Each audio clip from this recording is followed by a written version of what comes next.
Hello student, আজকে আমরা ভিডিওতে ফুল মক টেস্ট প্র্যাকটিস করব ভিডিওর মাধ্যমে। আর আগামীকাল আমি ভিডিওতে একটা মক টেস্ট আপলোড করেছিলাম, তোমরা যারা দেখোনি দেখবে এই ভিডিওর নিচে ঠিক আছে।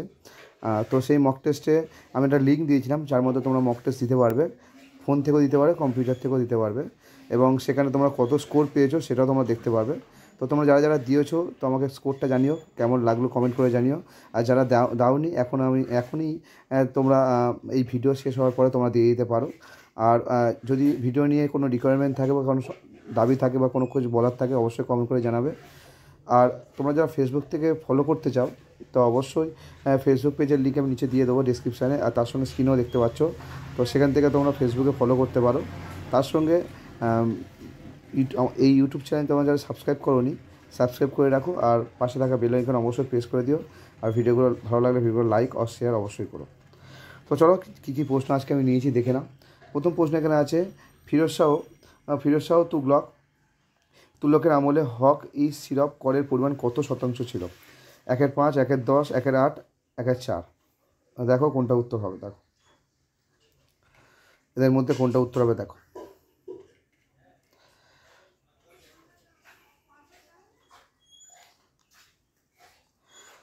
তো আশা করি তোমাদের উত্তর করা হয়ে গেছে। তো দেখে নাও আমি উত্তরটা কী নিয়েছি।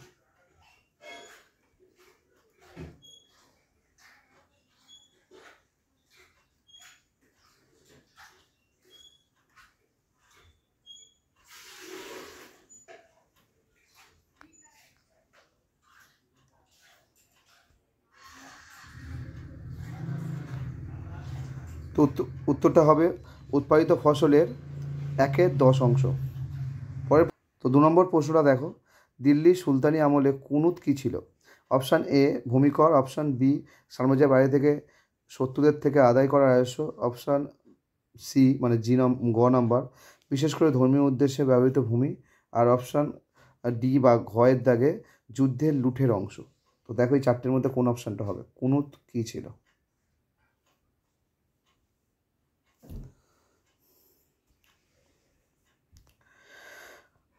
আশা করি তোমাদের উত্তর হয়ে গেছে। তো উত্তর দেখে নাও কি উত্তর হবে, যুদ্ধের লুটের অংশ, এটাই উত্তর। তো পরের প্রশ্ন দেখো, বিজয়নগর সাম্রাজ্যে আয়গার ব্যবস্থা কিসের ওপর ভিত্তি করে গড়ে উঠেছিল? সামন্ততন্ত্র, রাজকীয় ডিক্রি, গ্রামীণ স্বায়ত্তশাসন আর ধর্মীয় আইন। কোনটা হবে এর মধ্যে? বিজয়নগর সাম্রাজ্যে আয়গার ব্যবস্থা কিসের ওপর ভিত্তি করে গড়ে উঠেছিল?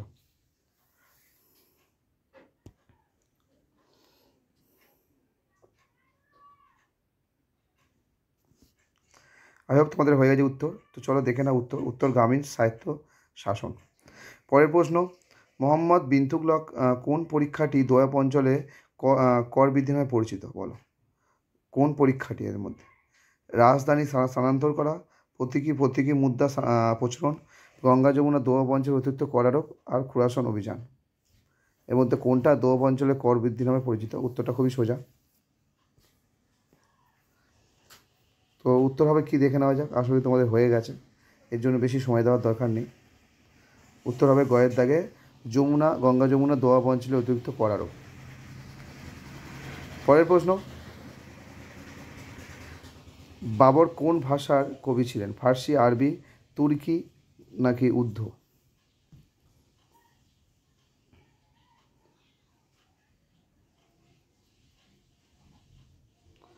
আসলে হয়ে গেছে, তো উত্তর হবে তুর্কি।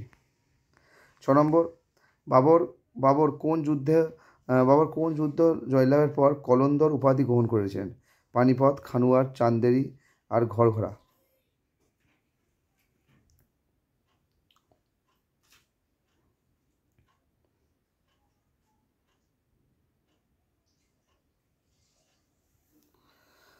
তো উত্তর কি দেখে নাও, আসলে তোমাদের হয়ে গেছে, উত্তর হবে ক পানিপথের যুদ্ধ। 7 দাগের প্রশ্ন, তৈমুরের আক্রমণের পর দিল্লির সুলতানি সাম্রাজ্য মূলত কী ধরনের রাজ্যে পরিণত হয়? শক্তিশালী কেন্দ্রীয় রাজ্যে, অসংখ্য ছোট ছোট রাজ্যে, একটি মঙ্গল প্রদেশ, একটি রাজপুত রাজ্য। এদের মধ্যে কোনটা হবে দেখো।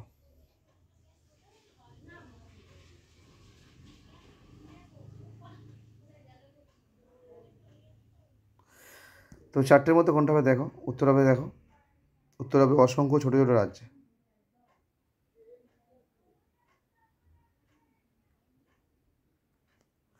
আঠারো থেকে প্রশ্ন, নদী বংশের সময়কালে আফগানদের প্রধান বৈশিষ্ট্য কী ছিল?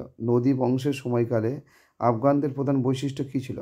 উত্তর হবে ঐক্যবদ্ধ শাসন, উপজাতীয় সংহতি ও ক্ষমতার বিকেন্দ্রীকরণ, পারস্যিক সংস্কৃতির প্রভাব, না শক্তিশালী নৌবাহিনী। তো আফগানদের প্রধান বৈশিষ্ট্য কী ছিল দেখো।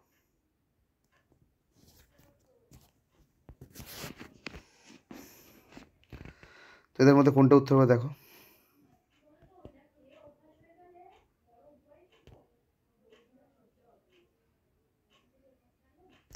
তো দেখো উত্তর হবে উপজাতীয় সংহতি ও ক্ষমতার বিকেন্দ্রীকরণ, অপশান বি বা খ।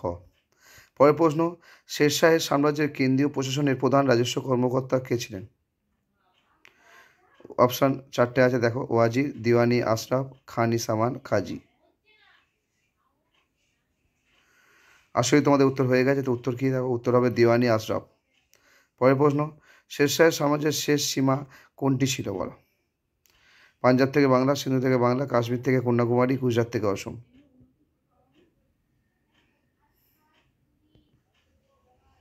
তো আশা করি তোমাদের করা হয়ে গেছে। তো চলো দেখে নাও। উত্তর হয় পাঞ্জাব থেকে বাংলা। পরের প্রশ্ন, মুঘল আফগান প্রতিযোগিতায় আফগানদের পরাজয়ের প্রধান কারণ কী ছিল? সামরিক দুর্বলতা, কেন্দ্রীয় নেতৃত্বের অভাব, অনৈক্য, জনসমর্থনের অভাব, নাকি অর্থনৈতিক সংকট?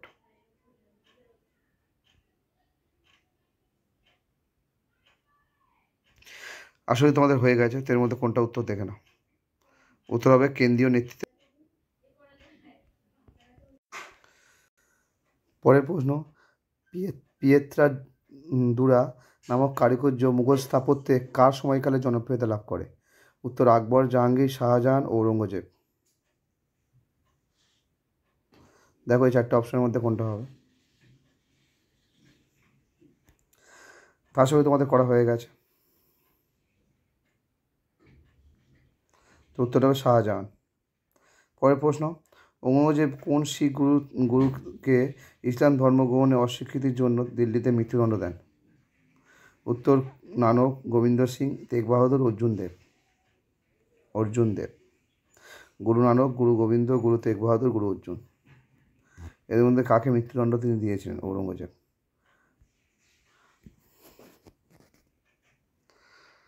তার সঙ্গে তোমাদের উত্তর হয়ে গেছে। উত্তর হবে গুরু তেগ বাহাদুর। পরের প্রশ্ন, পলাশী যুদ্ধের প্রধান ফলাফল কী ছিল? ইস্ট ইন্ডিয়া কোম্পানির চূড়ান্ত পতন, বাংলায় ব্রিটিশ ইস্ট ইন্ডিয়া কোম্পানির রাজনৈতিক ক্ষমতা প্রভাবের সূচনা, মারাঠাদের সাথে ব্রিটিশদের সরাসরি সংঘাতের সূত্রপাত, মহীশূরের হায়দার আলীর উত্থান। তো এর মধ্যে কোন অপশনটা সঠিক হবে? ইস্ট ইন্ডিয়া কোম্পানির চূড়ান্ত পতন, ব্রিটিশ ইস্ট ইন্ডিয়া কোম্পানির সূচনা ক্ষমতার প্রভাবের, মারাঠাদের সাথে ব্রিটিশদের সরাসরি সংঘাতের সূত্রপাত, নাকি মহীশূরের হায়দার আলীর উত্থান। এর মধ্যে কোন উত্তরটা হবে দেখো। তো আসলে তোমাদের উত্তর হয়ে গেছে। উত্তর হবে ইস্ট ইন্ডিয়া কোম্পানি বাংলায় রাজনৈতিক ক্ষমতা ও প্রভাবের সূচনা। পরের প্রশ্ন, তৃতীয় ইঙ্গ-মারাঠা যুদ্ধ এর প্রধান ফলাফল কী ছিল? অপশান এ, মারাঠারা ব্রিটিশদের সাথে একটি প্রতিরক্ষামূলক চুক্তি স্বাক্ষর করে। বি, মারাঠা কনফেডারেসির চূড়ান্ত পতন ও পেশোয়া পদের বিলুপ্তি। সি, মারাঠারা একটি নতুন স্বাধীন রাজ্য প্রতিষ্ঠা করে। আর ডি, ব্রিটিশরা মারাঠাদের সাথে একটি বাণিজ্যিক চুক্তি স্বাক্ষর করে। তো এর মধ্যে কোন উত্তরটা হবে তৃতীয় ইঙ্গ-মারাঠি যুদ্ধের ফলাফল? দেখো তিনটে অপশান এখানে আছে, তোমরা পারলে পজ করে দেখে নিতে পারো, অসুবিধা নেই। আর চতুর্থ অপশান এই ঘরের দাগে। তো চলো উত্তর হবে মারাঠা কনফেডারেসির চূড়ান্ত পতন আর পেশোয়া পদের বিলুপ্তি। পরের প্রশ্ন, পাঞ্জাব ব্রিটিশ সাম্রাজ্যের অন্তর্ভুক্ত হয় কোন ঘটনার পর? প্রথম শিখ যুদ্ধ, দ্বিতীয় শিখ যুদ্ধ, মহারাজ রঞ্জিত সিংয়ের মৃত্যু, নাকি অপশান ডি সত্যবিলোপ নীতির প্রয়োগের মাধ্যমে। তাহলে পাঞ্জাব ব্রিটিশ সাম্রাজ্যের অন্তর্ভুক্ত হয় কোন ঘটনার পরে? প্রথম শিখ, দ্বিতীয় শিখ, রঞ্জিত সিংয়ের মৃত্যু, নাকি সত্যবিলোপ নীতি। চারটে অপশন এখানে আছে, তোমরা দেখতে পাচ্ছ। তো উত্তর খ, দ্বিতীয় শিখ যুদ্ধ। পরের প্রশ্ন 18 দাগের প্রশ্ন, বক্সার যুদ্ধের সময় ব্রিটিশ ইস্ট ইন্ডিয়া কোম্পানি সামরিক বাহিনীর নেতৃত্ব কে দিয়েছিলেন? বক্সার যুদ্ধের সময় Robert Clive, Warren Hastings, Hector Munro, Lord Wellesley. তো এর মধ্যে কোনটি হবে দেখো।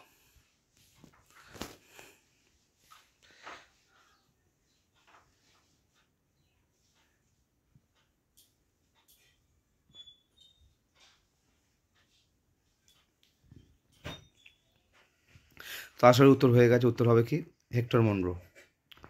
পরের প্রশ্ন, পাঞ্জাব অধিগ্রহণের সময় ব্রিটিশ ভারতের গভর্নর জেনারেল কে ছিলেন? বেন্টিং, অকল্যান্ড, ডালহৌসি আর হার্ডিঞ্জ। তো এই চারটের মধ্যে কোনটা অপশন হবে দেখো। তো উত্তর হবে, দেখে না, উত্তর হবে লর্ড ডালহৌসি। পরের প্রশ্ন, পলাশী যুদ্ধের সময় রবার্ট ক্লাইভ বাংলায় কার কাছে সমর্থন পেয়েছিলেন? নিজাম, মারাঠা, মির্জাপুর, জগৎ শেঠের মতো স্থানীয় অভিজাত বণিক শ্রেণীর কাছে, নাকি অপশান ঘ ফরাসি ইস্ট ইন্ডিয়া কোম্পানির কাছে? তো কার কাছ থেকে সমর্থন পেয়েছিল পলাশী যুদ্ধের সময় রবার্ট ক্লাইভ? নিজামের কাছ থেকে, মারাঠাদের কাছ থেকে, মির্জাপুর ও জগৎ সেনের মতো স্থানীয় অভিজাত বণিক শ্রেণীর কাছ থেকে, ফরাসি ইস্ট ইন্ডিয়া কোম্পানির কাছ থেকে।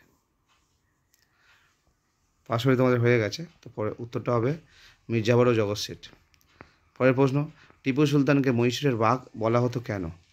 তিনি বাঘ শিকার করতে খুব ভালোবাসতেন, তার সেনাবাহিনীর প্রতীক ছিল বাঘ, তার সাহস ও আক্রমণাত্মক নীতি ব্রিটিশদের বিরুদ্ধে তীব্র প্রতিরোধের জন্য, তার রাজ্য বাঘের সংখ্যায় পূর্ণ ছিল। তো মহীশূরের বাঘ কেন বলা হতো টিপু সুলতানকে? চারটে অপশন এখানে আছে, দেখতে পাচ্ছ তোমার। তিনি বাঘ শিকার করতেন, তার সেনাবাহিনীর প্রতীক ছিল বাঘ, তার সাহস আর আক্রমণাত্মক নীতি ব্রিটিশদের বিরুদ্ধে তীব্র প্রতিরোধের জন্য, নাকি তার রাজ্য বাঘের সংখ্যা পূর্ণ ছিল। তো উত্তরটা হবে কত? উত্তরটা হবে গয়ের দাগে, তার সাহস, আক্রমণাত্মক নীতি আর ব্রিটিশদের বিরুদ্ধে তীব্র প্রতিরোধ। পরের প্রশ্ন, পলাশী যুদ্ধের সময় একটি প্রধান কারণ ছিল সিরাজউদ্দৌলা দ্বারা ব্রিটিশদের কোন কাজ বন্ধ করে দেওয়া? কোন কাজ বন্ধ করে দেওয়ার জন্য পলাশী যুদ্ধ হয়েছিল? উত্তর হলো বিলাসবহুল বাণিজ্য করার অধিকার, কলকাতা শহরের দুর্গ নির্মাণ, অপশান সি ফরাসিদের সাথে বাণিজ্যিক সম্পর্ক স্থাপন, অপশান ডি ভারতীয় সৈন্যদের নিয়োগ। এই চারটের মধ্যে কোনটা হবে উত্তর দেখো। পলাশী যুদ্ধের সময় সিরাজের সঙ্গে ইংরেজদের বিরোধের প্রধান কারণ। তো আসলে তোমাদের হয়ে গেছে, কোন কাজ বন্ধ করে দেয় পলাশী যুদ্ধের সময় সিরাজউদ্দৌলা ব্রিটিশদের কোন কাজ বন্ধ করে দেয় এখানে? উত্তর হবে অপশন বি কলকাতা শহরে দুর্গ নির্মাণ। 23 দাগে মারাঠা সাম্রাজ্যের পতনের প্রধান কারণগুলির মধ্যে কোনটি ছিল? তো মারাঠা সাম্রাজ্যের পতনের প্রধান কারণগুলির মধ্যে কোন কারণটি ছিল এই চারটের মধ্যে? মুঘল সাম্রাজ্যের সঙ্গে যুদ্ধ, ব্রিটিশদের সাথে সুসম্পর্ক, নিজেদের মধ্যে অন্তর্দ্বন্দ্ব কেন্দ্রীভূত শাসনের অভাব, ইউরোপীয় বণিকদের সাথে বাণিজ্য প্রত্যাখ্যান। তো মারাঠা সাম্রাজ্যের পতনের কারণ দেখো, তার সাথে তোমাদের হয়ে গেছে। উত্তর হবে তাদের নিজেদের মধ্যে অন্তর্দ্বন্দ্ব আর কেন্দ্রীভূত শাসনের অভাব। পরের প্রশ্ন, পলাশী যুদ্ধের সময় মির্জাপুর ব্রিটিশদের কী কী সুবিধা প্রদান করে? সামরিক প্রশিক্ষণের সুযোগ দেয়, প্রযুক্তিগত সহায়তা করে। তাহলে মির্জাপুর ব্রিটিশদের কী কী দেয়? বিপুল পরিমাণ অর্থ, উপঢৌকন ও বিনা শুল্কে বাণিজ্য করার অধিকার দেয়। কলকাতায় বন্দরে দুর্গ নির্মাণের অনুমতি ফরাসিদের বিতাড়িত করার অধিকার। আর মুঘল সম্রাটের কাছ থেকে দেওয়ানি লাভের অনুমতি। এই চারটের মধ্যে কোনটি করেছিলেন মির্জাপুর পলাশী যুদ্ধের সময়? ক সামরিক প্রশিক্ষণের সুযোগ আর প্রযুক্তিগত সহায়তা, বিপুল পরিমাণ অর্থ আর উপঢৌকন আর বিনা শুল্কে বাণিজ্য করার অধিকার। কলকাতা বন্দরে দুর্গ নির্মাণের অনুমতি ও ফরাসিদের বিতাড়িত করার অধিকার। আর ঘ মুঘল সম্রাটের কাছ থেকে দেওয়ানি লাভের অনুমতি। তো উত্তর হবে বিপুল পরিমাণ অর্থ, উপঢৌকন আর বিনা শুল্কে বাণিজ্য করার অধিকার। পরের প্রশ্ন 25 দাগে, তো এখানে দেখো ব্রিটিশ ইস্ট ইন্ডিয়া কোম্পানির দ্বারা বাংলার দেওয়ানি লাভের পর অর্থনৈতিক ক্ষেত্রে সবচেয়ে বড় প্রভাব কী ছিল? ব্রিটিশ ইস্ট ইন্ডিয়া কোম্পানির দ্বারা বাংলার দেওয়ানি লাভের পর অর্থনৈতিক ক্ষেত্রে সবচেয়ে বড় প্রভাব কী ছিল? মানে দেওয়ানি লাভের ফলে কী এর প্রভাব পড়েছিল বাংলার অর্থনীতির ওপর? শিল্প বাণিজ্যের উন্নতি হয়, ব্রিটিশ বণিকদের শুল্ক হ্রাস পায়, বাংলা সম্পদ ব্রিটেনের দিকে প্রভাবিত হয়, অর্থনৈতিক শোষণ বৃদ্ধি পায়, নাকি ঘ স্থানীয় কৃষকদের আয় বৃদ্ধি পায়? এই চারটের মধ্যে কোনটা হবে British east India company Bangla দেওয়ানি লাভের পর? দেওয়ানি লাভের প্রভাব কী ছিল চারটে? তো উত্তর হবে বাংলার সম্পদ ব্রিটেনে চলে যায় আর অর্থনৈতিক শোষণ বৃদ্ধি পায়। পরের প্রশ্ন, শিবাজির গেরিলা কৌশল কী নামে পরিচিত? গিনেমি, রুমি, তুগলমা, সিনিয়র রুমি। চারটের মধ্যে কোনটা উত্তর হবে? তো আশা করি তোমাদের হয়ে গেছে। 4টের মধ্যে কী উত্তর হবে? তো উত্তর হবে গিনিমি খাওয়া। পরের প্রশ্ন, ইঙ্গ-মহীশূর যুদ্ধে ব্রিটিশ ইস্ট ইন্ডিয়া কোম্পানির প্রধান প্রতিপক্ষ কে ছিলেন? প্রধান প্রতিপক্ষ কে ছিল ইঙ্গ-মহীশূর যুদ্ধে? ব্রিটিশ ইস্ট ইন্ডিয়া কোম্পানির প্রধান প্রতিপক্ষ কে ছিল? Tipu Sultan, Haider Ali, Nizam of Hyderabad, Maratha confederacy. ইংরেজদের প্রধান প্রতিপক্ষ কে ছিল মারাঠা যুদ্ধের সময়, ইঙ্গ-মহীশূর যুদ্ধের সময়? তো উত্তর হবে হায়দার আলী। পরের প্রশ্ন 28-এর দাগে, কোন মারাঠা সর্দার গোয়ালিয়রের শাসক ছিলেন? হোলকার, ভোঁসলে, সিন্ধিয়া, গায়কোয়াড়। গোয়ালিয়রের শাসক কে ছিলেন? সর্দার, কোন মারাঠা সর্দার?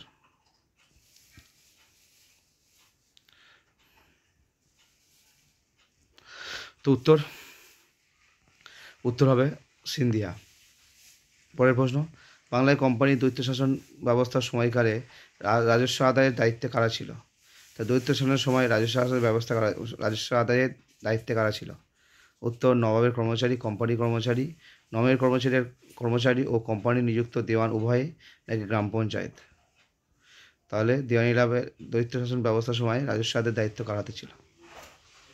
কেবল নবাবের কর্মচারী, কেবল কোম্পানি কর্মচারী, না নবাবের কর্মচারী, কোম্পানি কর্মচারী নিযুক্ত দেওয়ান উভয়ে, তাদের দুজনের মানে উভয় মিলে করতো, নাকি গ্রাম পঞ্চায়েত?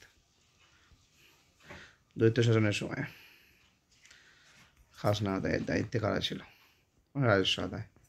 তো উত্তর হবে নবাবের কর্মচারী ও কোম্পানি নিযুক্ত দেওয়ান উভয়ে। পরের প্রশ্ন, পলাশী যুদ্ধের পর নবাব সিরাজউদ্দৌলাকে কোথায় হত্যা করা হয়েছিল? কলকাতা, মুর্শিদাবাদ, ঢাকা, দিল্লি।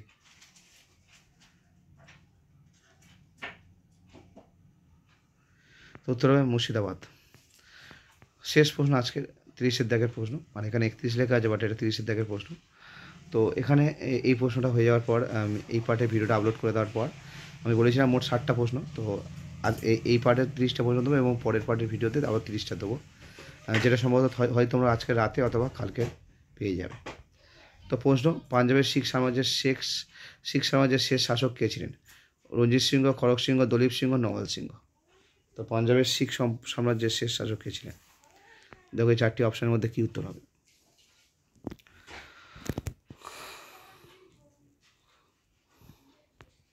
তো উত্তর হবে কি? উত্তর হবে দলীপ সিংহ। তো এই ছিল 30টা প্রশ্নগুলো তোমাদের কেমন লাগলো অবশ্যই আমাকে জানিও। আর কোনো রকম রিকোয়ারমেন্ট থাকলে কমেন্ট করে অবশ্যই বলো। আর ভিডিওটা ভালো লাগলে ভিডিওটা লাইক করো, বন্ধুদের সঙ্গে শেয়ার করো, আর চ্যানেলটা সাবস্ক্রাইব আর বেল আইকন অবশ্যই টিপে দিও। তো দেখা হচ্ছে পরের ভিডিও নিয়ে, ততক্ষণ তোমরা ভালোভাবে পড়াশোনা করো।